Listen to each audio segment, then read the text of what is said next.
একটি পলাতক দল সর্বাত্মক চেষ্টা করছে দেশকে অস্থিতিশীল করার। বিবিসি বাংলাকে দেয়া এক সাক্ষাৎকারে এই কথা বলেছেন প্রধান উপদেষ্টা ডক্টর মোহাম্মদ ইউনূস। তিনি আরও বলেন, অন্তর্বর্তী সরকারের উপর দেশের মানুষের আস্থা রয়েছে। জানান, তরুণদের নতুন দলকে সরকার কোনোভাবেই সহায়তা করছে না।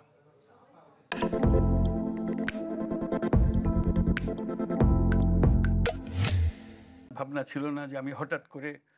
সম্প্রতি বিবিসি বাংলাকে সাক্ষাৎকার দিয়েছেন প্রধান উপদেষ্টা ডক্টর মোহাম্মদ ইউনূস, যেখানে বিভিন্ন প্রশ্নের উত্তর দেন তিনি।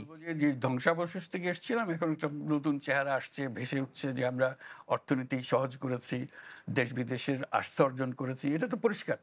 এক প্রশ্নের জবাবে প্রধান উপদেষ্টা দাবি করেন, অন্তর্বর্তী সরকারের ওপর দেশের মানুষের আস্থা রয়েছে। দেশে অপরাধের মাত্রা বাড়েনি বলেও দাবি তার। আমি তো হিসাব নিচ্ছি, কোনো অপরাধের পরিমাণ মোটেই বাড়েনি। আমি যদি আগের মতোই হয়েছে। পুলিশ বাহিনী যাকে দিয়ে আমরা কাজ করাচ্ছিলাম, তারা ভয়ে রাস্তায় নামছিল না, কারণ দুদিন আগে তারা এদেরকে গুলি করেছে। কাজে মানুষ দেখলেই সে ভয় পায়। কাজে তাকে ঠিক করতে করতে আমাদের কয়েক মাস চলে গেছে। দেশের মানুষের রাস্তা আছে কিনা আমাদের উপরে, এটি হলো বড় কথা। আমার মনে হয় দেশের মানুষের রাস্তা আমাদের উপরে আছে, বিপুল পরিমাণে আছে। আমরা কোনো এক্সপার্ট এসে এখানে বসি নাই।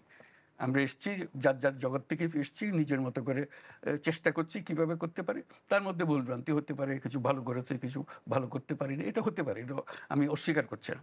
তরুণদের দল নিয়ে ডক্টর ইউনূস বলেন, সরকার দলটিকে সহায়তা করছে না।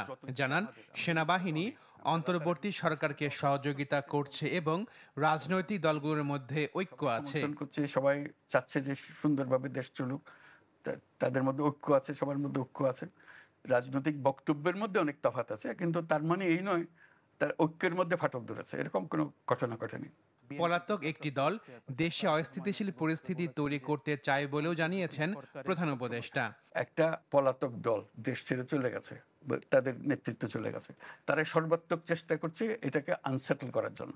এটা তো সবসময় থ্রেট আছে, প্রতিক্ষণই আছে, প্রতি জায়গাতেই আছে। প্রতিবেশী দেশ ভারতের সাথে বাংলাদেশের সম্পর্ক ভালো আছে, কোনো অবনতি হয়নি। তবে অপপ্রচারের কারণে কিছু দ্বন্দ্ব তৈরি হয়েছে, তা থেকে উত্তরণের চেষ্টা হচ্ছে বলেও জানান প্রধান উপদেষ্টা ডক্টর মোহাম্মদ ইউনূস।